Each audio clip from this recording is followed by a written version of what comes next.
തൃശൂർ കോടാലി വെള്ളിക്കുളങ്ങരയിൽ പാമ്പുകടിയേറ്റ് 8 വയസ്സുകാരൻ മരിച്ച സംഭവത്തിൽ ജ്യേഷ്ഠൻ അനോഷിന്റെ ആരോഗ്യനിലയും ഗുരുതരമായി തുടരുകയാണ്. കുട്ടികൾ കിടന്നിരുന്നത് വീടിനുള്ളിലെ ഹാളിലായിരുന്നുവെന്നാണ് നാട്ടുകാർ പറയുന്നത്. ശ്രീകുമാരൻ തയ്യാറാക്കിയ വിശദമായ റിപ്പോർട്ട് കാണാം.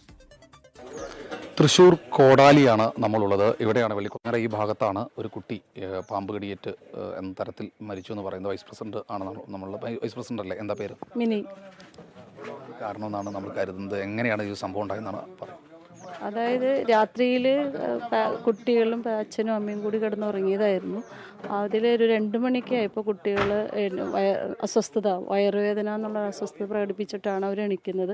അപ്പോൾ കുട്ടികൾ 2 പേരും വയറുവേദന എന്നുള്ള രീതിയിൽ പറഞ്ഞു. അതിൽ ഒരു 4 മണി 5 മണിയോടൊക്കെ അടുത്തായപ്പോൾ ഈ കുട്ടികളുടെ വായിൽ നിന്ന് നിറയുമ്പോഴത്തേക്ക് വരാൻ തുടങ്ങി. അപ്പോഴാണ് ഇവർ പിന്നെ ഹോസ്പിറ്റലിലേക്ക് കൊണ്ടുപോകാനുള്ള ഒരു സാധ്യത അമ്മ പറയുന്നുണ്ട്. അപ്പോൾ കുഞ്ഞിന് താഴെയുള്ള കുട്ടിയെ അമ്മ എടുക്കുമ്പോൾ തന്നെ ഏകദേശം കുട്ടി കൊളാപ്സ് ആയിട്ടുണ്ടായിരുന്നു. അവിടെ ഹോസ്പിറ്റലിൽ എത്തിച്ചപ്പോൾ അവർ പറഞ്ഞതും ഒരു ഏകദേശം അരമണിക്കൂർ മുമ്പ് ചെറിയ കുട്ടി അറിഞ്ഞിട്ടുണ്ടാവില്ല. ഈ ചൂട് കാരണം കൊണ്ടായിരിക്കുമല്ലോ സ്വാഭാവികമായിട്ട്. എന്താണ് സംഭവിച്ചതെന്ന് അപ്പോഴും അവർ വിചാരിക്കുന്ന ഫുഡ് പോയ്സണിങ് തന്നെയാണ്.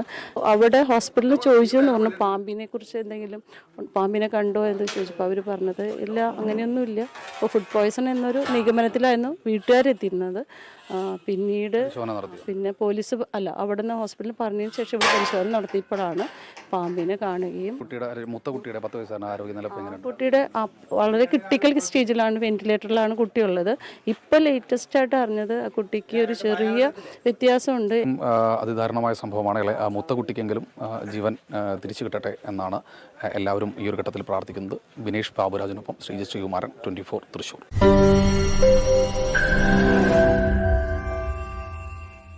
ലോകത്തെവിടെയായാലും ഏത് സമയത്തും 24 വാർത്തകളും ഓഗ്മെന്റഡ് റിയാലിറ്റി പാക്കേജുകളും എക്സ്പ്ലെയിനറുകളും വിശദമായി കാണാൻ ഞങ്ങളുടെ യൂട്യൂബ് ചാനൽ നിങ്ങൾക്ക് സബ്സ്ക്രൈബ് ചെയ്യാം.